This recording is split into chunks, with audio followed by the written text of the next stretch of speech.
Hello friends, कैसे हैं आप लोग। आज हम लोग पढ़ेंगे MAHN यानी master of arts in Hindu studies, जिसमें आज पढ़ेंगे MHN 004 के खंड 4 में इकाई 4 बौद्ध मत में अनंत का सिद्धांत, जिसमें आज हम आपके लिए लेकर आए हैं बौद्ध मत के मूल सिद्धांत। तो वीडियो स्टार्ट करने से पहले जो भी फ्रेंड्स हमारे चैनल पर नए आए हैं कृपया चैनल को सब्सक्राइब कर ले और बेल आइकन को प्रेस कर दे, ताकि जो भी लेटेस्ट वीडियो हमारे चैनल पे आए वो सबसे पहले आपको मिल सके। तो आइए ज्यादा टाइम को न लेते हुए चलते हैं अपने टॉपिक पर। बौद्ध मत में अनंत का सिद्धांत में बौद्ध मत के मूल सिद्धांत के बारे में पढ़ते हैं।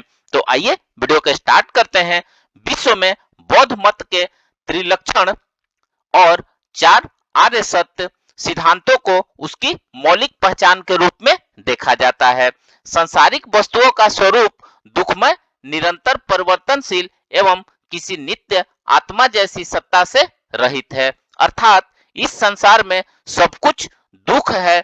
जन्म, बुढ़ापा, बीमारी, मृत्यु, अप्रिय से संयोग, प्रिय से वियोग, इष्ट की अप्राप्ति, अनिष्ट की प्राप्ति, सब कुछ दुख पूर्ण है। साधारण मनुष्य जिसे सुख समझता है वह भी दुख का कारण बनता है, क्योंकि उसका वियोग निश्चित है। यह विचार महात्मा बुद्ध द्वारा उपदेशित 4 आर्य सत्यों में प्रथम है।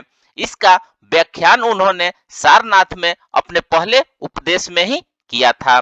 मानव अस्तित्व के इस चित्रण के कारण बुद्ध पर निराशावादी होने का भी आरोप लगा, परंतु इसका उपदेश सत्ता के परिवर्तनीय रूप के प्रति जागरूक रहकर व्यवहार करने की पृष्ठभूमि के रूप में जानना चाहिए।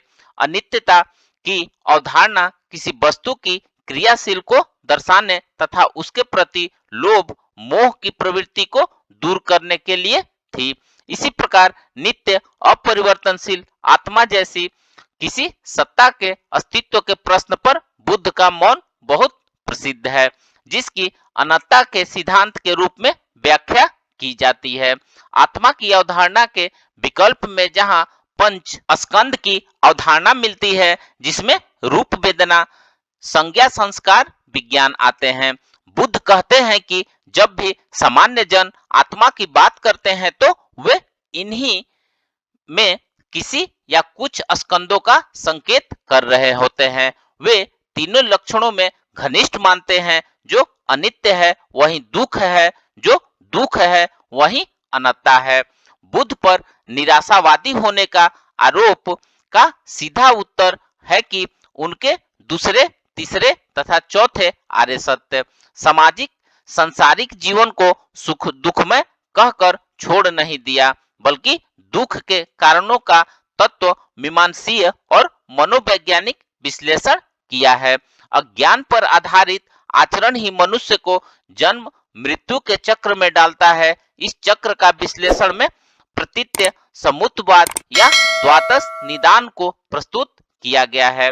अज्ञान से संस्कार, संस्कार से विज्ञान, विज्ञान से नाम रूप, नाम रूप से षडायतन और षडायतन से स्पर्श, स्पर्श से वेदना, वेदना से तृष्णा और तृष्णा से उपादान, उपादान से भव, भव से जाति और जाति से जरा मरण। दुख का मूल कारण के रूप में तृष्णा को बताया गया है, जो वस्तुओं के परिवर्तनशील धर्म को न जानने के कारण होती है। मानव अस्तित्व के इस विश्लेषण के उपरांत तीसरे आर्य सत्य में दुख से छुटकारे पाने की संभावना की स्वीकृति है और चौथे आर्य सत्य में अष्टांगिक मार्ग के रूप में छुटकारे का रास्ता बतलाया गया है।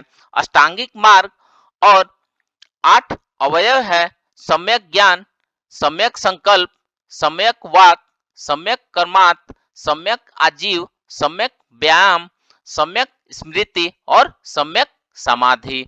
आइए अब नेक्स्ट पढ़ते हैं उच्छेदवाद एवं शाश्वतवाद। मानव अस्तित्व के विश्लेषण में अनंतता के सिद्धांत के रूप में बुद्ध ने माध्यम मार्ग का उपदेश किया है। एक संवाद में वत्स गोत्र नामक व्यक्ति बुद्ध से यह प्रश्न करता है कि क्या आत्मा है। इस प्रश्न पर बुद्ध कुछ उत्तर नहीं देते हैं, फिर भी वह प्रश्न करता है कि क्या आत्मा नहीं है। बुद्ध इस प्रश्न पर भी मौन रहते हैं। जब वह व्यक्ति चला जाता है तो बुद्ध के परम शिष्य आनंद उनके मौन का कारण पूछते हैं। इसके उत्तर में वे कहते हैं कि यदि मैं यह कहता कि आत्मा का अस्तित्व है तो यह शाश्वतवादियों का मत होता, जिसके अनुसार नित्य और अपरिवर्तनशील आत्मा की सत्ता है, और यदि कहता कि आत्मा की सत्ता नहीं है तो यह उच्छेदवादियों का मत होता, जिसके अनुसार आत्मा जैसी कोई नित्य या अपरिवर्तन सत्ता नहीं है और मृत्यु के बाद व्यक्ति का अस्तित्व का सर्वथा उन्मूलन हो जाता। ये दोनों मत अतिवादी है और व्यक्ति के स्वरूप को समझने समझाने में असमर्थ है। इसके बाद बुद्ध आनंद से प्रश्नात्मक उत्तर देते हैं, यदि मैं यह कहता कि आत्मा का अस्तित्व है तो क्या यह मेरे उस उपदेश के विरुद्ध नहीं होता जिसमें मैंने सभी धर्मों के अनात्म होने की बात कही है। अर्थात सभी धर्म उत्पन्न होते हैं और इनका कोई नित्य और अपरिवर्तनशील आधार नहीं है। फिर बुद्ध कहते हैं कि यदि मैं यह कहता कि आत्मा नहीं है तो क्या पहले से भ्रम में पड़ा वत्स गोत्र और भ्रमित नहीं होता और सोचता कि क्या जो मेरी आत्मा है उसका अस्तित्व नहीं है, अर्थात वह इस विरोधाभास में पड़ता कि जो है ही नहीं वह। बुद्ध के इस प्रकार विश्लेषण के बावजूद विचारकों ने उनके मौन की व्याख्या अनेक प्रकार से की है। ये अब नेक्स्ट पढ़ते हैं, आत्मा के प्रश्न पर बुद्ध का मौन। किसी महत्वपूर्ण प्रश्न पर मौन रहना अनेक आशंकाओं को जन्म देता है। जैसे उपयुक्त आख्यान में आनंद आशंका व्यक्त कर रहे हैं, आत्मा का प्रश्न बुद्ध के समय दार्शनिक चर्चा का मुख्य बिंदु हुआ करता था। आत्मा का स्वरूप एवं अस्तित्व की गहन मीमांसा उपनिषदों की दार्शनिक चर्चा के केंद्र में रही, जिनके संकलन का समय बुद्ध के कालखंड के आसपास ही माना जाता है। स्वाभाविक ही था कि आत्मा के प्रश्न पर उनके मौन के संभावित अर्थों का विश्लेषण हो। आत्मा के अस्तित्व के अतिरिक्त और भी कुछ प्रश्न थे जिन पर उनका मौन प्रसिद्ध है। जैसे क्या जगत नित्य है या अनित्य, परिमित है या अपरिमित, क्या जीव शरीर है या शरीर से भिन्न, क्या तथागत बुद्ध का अस्तित्व उनकी मृत्यु के बाद होगा या नहीं। इन प्रश्नों के बौद्ध साहित्य में अव्यकृत प्रश्न कहा गया है, अर्थात बुद्ध ने इनका हाँ या ना में स्पष्ट उत्तर नहीं दिया है।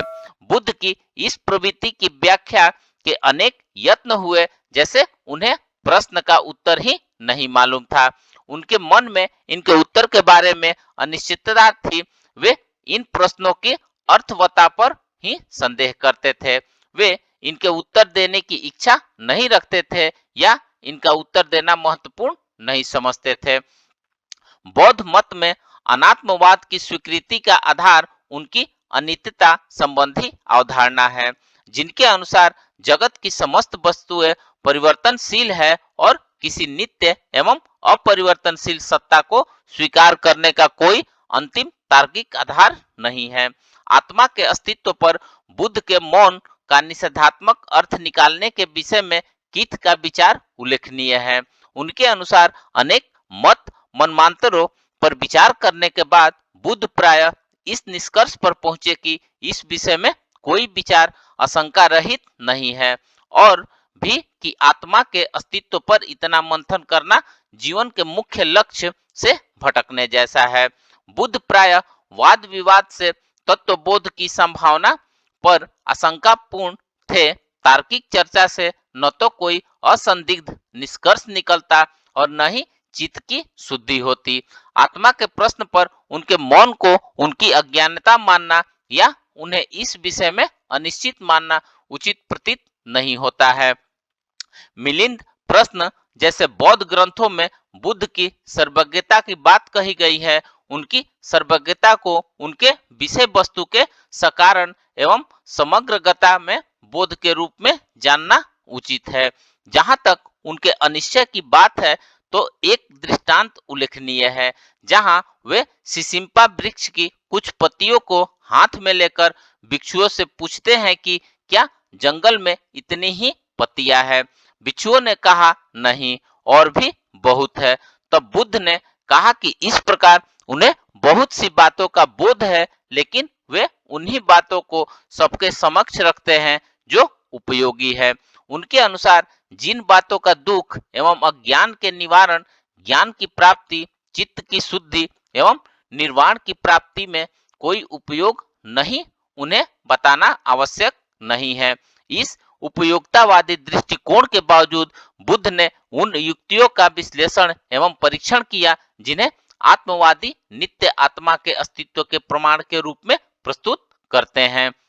यहाँ प्रतिपक्षी द्वारा अपना आत्मा संबंधी कुछ विचारों का उल्लेख आवश्यक है, जिसके परिप्रेक्ष्य में अनात्म सिद्धांत को समझा जा सके। फ्रेंड्स, इस प्रकार से आज हमने बौद्ध मत में अनंत का सिद्धांत में बौद्ध मत के मूल सिद्धांत के बारे में पढ़ा। तो मिलते हैं एक नए वीडियो के साथ में, तब तक हमारे चैनल पे बने रहिए।